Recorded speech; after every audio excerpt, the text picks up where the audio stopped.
Hello my dear students, welcome to our channel Murugan Tech World. Easy to learn, easy to win.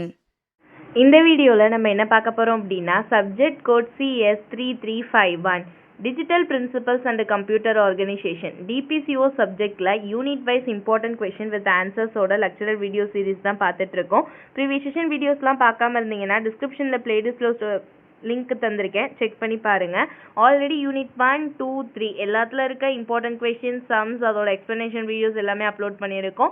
Unit 4ல் ரொம்ப இம்பார்ட்டண்டான பைப்லைனிங்னா என்ன ப்ராசஸரில், தென் பைப்லைனோட hazards என்ன, அதில் data ஹசார்ட்ஸ்னால் என்னென்னு இதுக்கு முன்னாடி இருக்க வீடியோஸ்லாம் எக்ஸ்பிளைன் பண்ணிட்டேன். இப்போது நெக்ஸ்ட் இம்பார்ட்டன்ட் கொஷின் இந்த யூனிட்லன்னு பார்த்தீங்கன்னா கண்ட்ரோல் ஹசார்ட்ஸ் தான். ஓகேவா?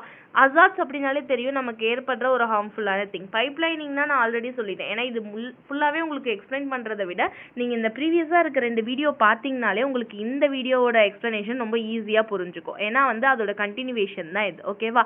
இதெல்லாம் நீங்கள் அடுத்தடுத்து பார்க்கணும் அப்படின்னா 5th யூனிட்லாம் மறக்காம முருகன் டெக் வேர்ல்ட் சேனலை சப்ஸ்கிரைப் பண்ணிக்கிட்டு பக்கத்தில் இருக்க பெல் ஐக்கானையும் கிளிக் பண்ணிக்கோங்க. அப்போ தான் நான் போடுற வீடியோஸ் உடனே நோட்டிஃபிகேஷனாக உங்கள் மொபைலுக்கு வரும். ஸோ கண்ட்ரோல் ஹசார்ட்ஸ் அப்படின்னா என்னென்னு பார்த்தீங்கன்னா, பைப்லைன் ப்ராசஸர் என்ன பண்ணும், ஒரே நேரத்தில் ஓவர்லேப்பிங்காக பல இன்ஸ்ட்ரக்ஷனை பேரலாக சைமல்டேனியஸாக எக்ஸிக்யூட் பண்ணுறதுக்கு பேர் தான் பைப்லைன் அப்படின்னு சொல்லிட்டோம். ஸோ இந்த pipeline processor several instructions are executed simultaneously in different stages of the pipeline. However, some instruction, especially branch or some jump instruction, sometimes நார்மலாக இன்ஸ்ட்ரக்ஷன் நடக்கும். இதில் டேட்டா ஹசார்ட்ஸ்னால் இப்போ இருக்க இன்ஸ்ட்ரக்ஷன் ப்ரீவியஸ் இன்ஸ்ட்ரக்ஷனோட ரிசல்ட் எதிர்பார்த்து இருக்கிறத டேட்டா ஹசார்ட்ஸ்னு சொல்லுவோம். அதுவே கண்ட்ரோல் ஹசார்ட்ஸ் அப்படின்னா control or branching statement, branch or jump instruction தேவைப்படுறப்ப நம்ம நார்மல் ஃப்ளோ இருக்கும் பார்த்தீங்களா நம்ம ப்ரோக்ராமில், அந்த ஃப்ளோ அப்படியே சேஞ்ச் ஆகி வேற பக்கம் ஜம்ப் பண்ணணும். இந்த மாதிரி வரக்கூடிய கண்டிஷனில் நடக்கிறதுக்கு பேர் தான் கண்ட்ரோல் ஹசார்ட்ஸ் அப்படின்னு சொல்லுவோம். வென் இட் ஹேப்பன்ஸ், எப்போ என்னோட நார்மல் சீக்வன்ஸ் அந்த ஃப்ளோ ஆஃப் எக்ஸிக்யூஷன் சேஞ்ச் ஆகுதோ, the pipeline may fetch or execute incorrect instruction. அப்போ இப்போ நான் 5th இன்ஸ்ட்ரக்ஷன்ல இருக்கேன், எனக்கு டைரக்டா 10th இன்ஸ்ட்ரக்ஷனுக்கு ஜம்ப் பண்ணணும் அப்படின்றப்ப என்னோட ஃப்ளோ அப்படியே மாறுது, சீக்வன்ஸா அடுத்தடுத்து வரது அப்படியே ஜம்ப் ஆகுது. அப்படி நான் ஜம்ப் பண்றப்ப நான் 10th வேணும்ன்றப்ப 9th இன்ஸ்ட்ரக்ஷனை என்னுடைய டேட்டா அது தப்பா என்னோட பைப்லைன் ப்ராசஸர் ஃபெட்ச் பண்ணி எடுத்துருச்சு அப்படின்னா இன்கரெக்ட் இன்ஸ்ட்ரக்ஷன் எனக்கு வந்துடும். இந்த மாதிரி அந்த லாஸ் ஏற்படுறதுக்கு விஷயங்கள், அந்த காரணம், அந்த ப்ராசஸ்க்கு பேர் சொல்லுவோம்ல, அதுதான் control hazards or branch hazards அப்படின்னு சொல்வோம். So a control hazard is also known as branch hazard occur in a pipeline processor when the pipeline makes wrong decision on the branch prediction. எந்த இடத்துல எனக்கு தப்பான டிசிஷனை எடுத்து கொடுக்குதோ அதை தான் நம்ம wrong decision தான் நம்ம என்னன்னு சொல்றோம், control hazardsனு சொல்றோம்.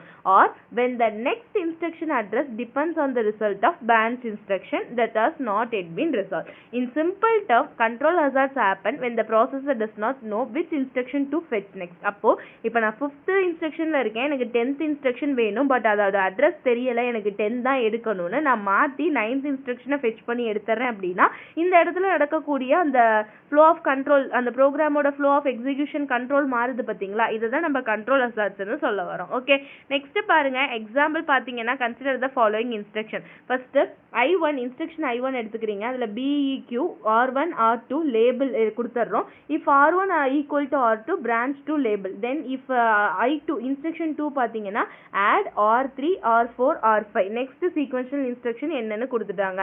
while I1B is executed, முதல்ல I1 execute பண்ணணும். the processor does not yet know whether the branch will be taken or not. எனக்கு branch நடக்கணுமா இல்லையான்றது இன்னேற வரை எனக்கு தெரியல. the next instruction I2 may be already have been fetched, அது தெரியும் முன்னாடியே I2 என்ன பண்றாங்கன்னா ஆட்டோமேட்டிக்கா ஃபெட்ச் பண்ணிடுறாங்க. if branch is taken, I2 should not be executed. அப்படி branch பிரான்ச் ஸ்டேட்மெண்ட் தான் BQ, அப்படி நடந்துருச்சு அப்படின்னா எனக்கு அதை எக்ஸிக்யூட் பண்ணணுன்ற அவசியமே கிடையாது. அந்த இடத்துல நான் என்ன பண்றேன், தப்பான ப்ராசஸர் எடுத்துறேன் அப்படின்னு சொல்லிட்டு அந்த லேபிளில் கொண்டு வராங்க. இந்த மாதிரி ஒரு இன்ஸ்ட்ரக்ஷனை தப்பா ஃபெட்ச் பண்றதுக்கு பேர் தான் நம்ம என்னன்னு சொல்றோம் அப்படின்னா கண்ட்ரோல் ஹசார்ட்ஸ் அப்படின்னு சொல்வோம். இந்த கண்ட்ரோல் ஹசார்ட்ஸ் நடக்கிறதுனால என்னெல்லாம் விஷயங்கள், காசஸ் ஆஃப் கண்ட்ரோல் ஹசார்ட்ஸ் ஏன் இது உருவாகுதுன்னு கேட்டிங்கன்னா, ஃபர்ஸ்ட் திங் பிரான்ச் இன்ஸ்ட்ரக்ஷன் தான், நெக்ஸ்ட் ஜம்ப் இன்ஸ்ட்ரக்ஷன், அடுத்து ஃபங்க்ஷன் கால்ஸோ இல்லை ரிட்டர்ன்ஸோ நடக்கிறப்ப எக்ஸப்ஷன்ஸ் ஆர் எனி இன்டரப்ஷன் நடக்கிறப்ப then delayed resolution of branch condition. நம்ம இன்ஸ்ட்ரக்ஷனை ரொம்ப டிலே பண்ணி பாஸ் பண்ணுறனால இந்த மாதிரி சம் ரீசன்ஸால தான் இந்த ரீசன் நடக்கிறனால தான் கண்ட்ரோல் ஹசார்ட்ஸே அக்கர் ஆகுது. இது மூலியமா எனக்கு என்னெல்லாம் எஃபெக்ட் நடக்கும் அப்படின்னு பார்த்தீங்கன்னா பார்த்தோம்னா ஃபர்ஸ்ட் திங் பார்த்தோம்னா நம்மளுடைய ப்ராசஸர் தப்பான இன்கரெக்ட் இன்ஸ்ட்ரக்ஷனை ஃபெச் பண்ணுது. நெக்ஸ்ட் பைப்லைன் மொத்தமாக ஃப்ளஷ் ஆயிடுது, அதாவது மொத்தமாக டேமேஜ் ஆகி வேஸ்ட்டாக போயிடுது. தென் ரெடியூஸ் இன்ஸ்ட்ரக்ஷன் த்ரூபுட், அந்த டைம் வந்து ரொம்பவே வந்து தப்பாக அந்த ஃப்ளோ ஆஃப் எக்ஸிக்யூஷன் இருக்கும் பார்த்தீங்களா, அது தப்பாகிறனால என்னோட பர்ஃபார்மன்ஸும் ரொம்ப லோ ஆயிடுது. ஓகேவா? Then increase CPI, cycle per instruction அதிகமாகுது. ஓவரால் பர்ஃபார்மன்ஸே என்னோட ப்ராசஸரை அஃபெக்ட் பண்ணுது. ஓகேவா? So these are the effects of control hazards. இப்போ என்னெல்லாம் கண்ட்ரோல் ஹசார்ட்ஸ்னா என்னன்னு தெரிஞ்சிருச்சு, அது எப்படி உருவாகுது, காசஸ் என்ன, அதோட எஃபெக்ட் என்னன்னு தெரிஞ்சிருச்சு. இப்போ இந்த கண்ட்ரோல் ஹசார்ட்ஸை நம்ம எப்படி ஹேண்டில் பண்ணணும், எந்த மாதிரி ரிசால்வ் பண்ணணும் அப்படின்றத பார்க்க போகிறோம். So several techniques are used to minimize or eliminate the control hazards in a pipeline architecture. அதுல என்னெல்லாம் இருக்குன்னு பார்த்தீங்கன்னா first pipeline stalling or pipeline freezing அப்படின்னு சொல்லுவோம். It is the simplest method. இது என்ன பண்ணும் அப்படின்னா the processes stop fetching the new instruction until the branch decision is known. ஏன்னா வந்து இப்போ 5க்கு வந்து 10th இன்ஸ்ட்ரக்ஷனுக்கு தான் பிரான்ச் இன்ஸ்ட்ரக்ஷனாக மூவ் ஆகணும். பட் அது எனக்கு 10ன்னு தெரியும் முன்னாடியே நான் 9 போய் தப்பாக ஃபெச் பண்ணுறனால தான் எனக்கு கண்ட்ரோல் ஹசார்டே அங்கே நடக்குது. ஓகேவா?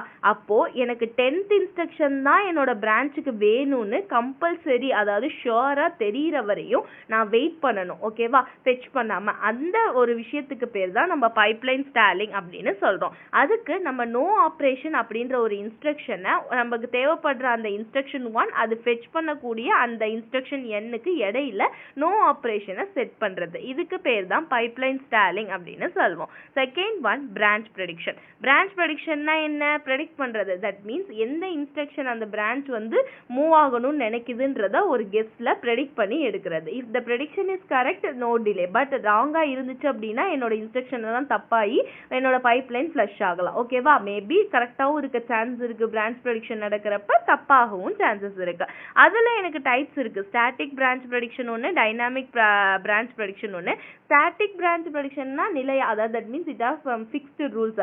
ப்ரெடிக்ட் நாட் டேக்கன், ப்ரெடிக்ட் டேக்கனா இருந்தா என்ன நடக்கும் அப்படின்றது. அடுத்து டைனாமிக் அப்படின்னா அது இடத்துக்கு தகுந்தாப்புல என்னோட ஹிஸ்டரி டேபிள பொறுத்தோ இல்லை எப்படி வேணா நான் சேஞ்சஸ் பண்ணிக்கலாம் என்னோட பிரான்ச் இன்ஸ்ட்ரக்ஷன் அப்படின்றது டைனாமிக் பிரான்ச் ப்ரெடிக்ஷன். ஓகேவா? ரெண்டு விஷயம். எக்ஸாம்பிள் இப்போ பார்த்தீங்கன்னா if branch is taken 80% of the time the predictor will learn and assume the branch taken next time. Okay, then third one பார்த்தீங்கன்னா branch target buffer BTP அப்படின்னு சொல்லுவோம். Buffer அப்படின்னாலே என்னது? நம்மளுடைய கேட்ச் மெமரி.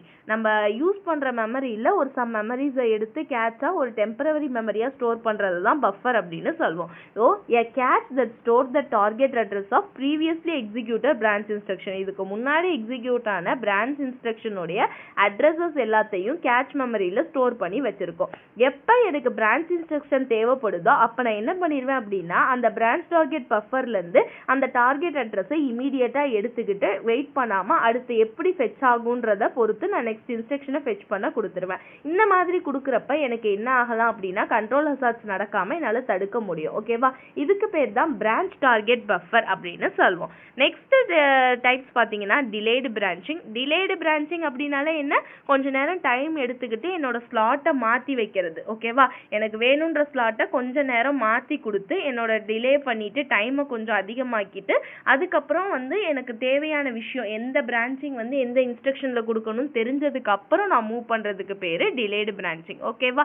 நெக்ஸ்ட் டெக்னிக் பார்த்தீங்க அப்படின்னா branch folding.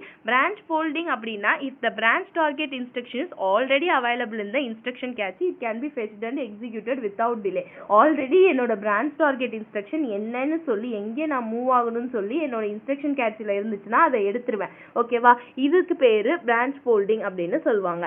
Sixth one speculative execution. Speculative எக்ஸிக்யூஷன்னா the processor guess the next part, அடுத்து என்ன வரும் அப்படின்னு சொல்லிட்டு அதுவா வந்து கெஸ் பண்ணும் and start executing the instruction along that path. என்ன பாத் நடக்கும், எது வழியா போகலான்னு அதுவா ஒன்று கெஸ் பண்ணி அடுத்து போகும். இஃப் த கெஸ் இஸ் கரெக்டாக இருந்துச்சுன்னா டைம் வந்து நமக்கு மிச்சம். அப்படி கெஸ் ராங்காக இருந்துச்சு அப்படின்னா என்னோட மொத்த பிளானுமே சொதப்பல் டிஸ்கார்டட் ஆகிடும். ஓகேவா? ஸோ இது ஸ்பெகுலேட்டிவ் எக்ஸிக்யூஷன் அப்படின்னு சொல்லுவோம். So these are the some of the methods or technique used to resolve the control hazards. Okay, இந்த வீடியோவில் உங்களுக்கு கிளியராக புரிஞ்சிருக்கும்னு நினைக்கிறேன். கண்ட்ரோல் ஹசார்ட்ஸ்னா என்னென்னு பார்த்தோம், அது எப்படி காஸ் ஆகுதுன்னு பார்த்தோம், என்ன எஃபெக்ட்ஸ் அதால் வருது, தென் அதை எப்படி சால்வ் பண்ணலாம், எலிமினேட் பண்ணலாம்னு பார்த்துருக்கோம். இது வந்து 4th யூனிட்டில் ரொம்ப ரொம்ப இம்பார்ட்டண்டான கொஷின். ஸோ பைப்லைனோட ஹசார்ட்ஸ், டேட்டா ஹசார்ட்ஸ்னா என்ன, கண்ட்ரோல் ஹசார்ட்ஸ்னா என்னன்னு கிளியராக பார்த்தாச்சு. இந்த கொஷின் பார்த்தீங்க அப்படின்னாலே யூனிட் 4ல் உங்களால் ஒரு கொஷின் அட்டன் பண்ண முடியும். நெக்ஸ்ட் வர வீடியோஸில் உங்களுக்கு யூனிட் 5ல் இருக்க கொஷின்ஸுமே எக்ஸாம்குள்ளே உங்களுக்கு அப்லோட் பண்ணிடுறேன். அதனாக்கு மறந்துடாமல் நீங்கள் முருகன் டெக் வேர்ல்ட் சேனலை சப்ஸ்கிரைப் பண்ணிக்கணும், பக்கத்தில் இருக்க பெல் ஐக்கானை கிளிக் பண்ணிக்கணும். அப்போ தான் நான் போடுற வீடியோஸ் உடனே நோட்டிஃபிகேஷனாக உங்கள் மொபைலுக்கு வரும். மறந்துடாமல் நம்ம வீடியோஸ் எல்லாத்தையுமே உங்கள் ஃப்ரெண்ட்ஸுக்குமே ஷேர் பண்ணுங்கள். Stay tune. Next video next topic பார்க்கலாம். தேங்க்யூ.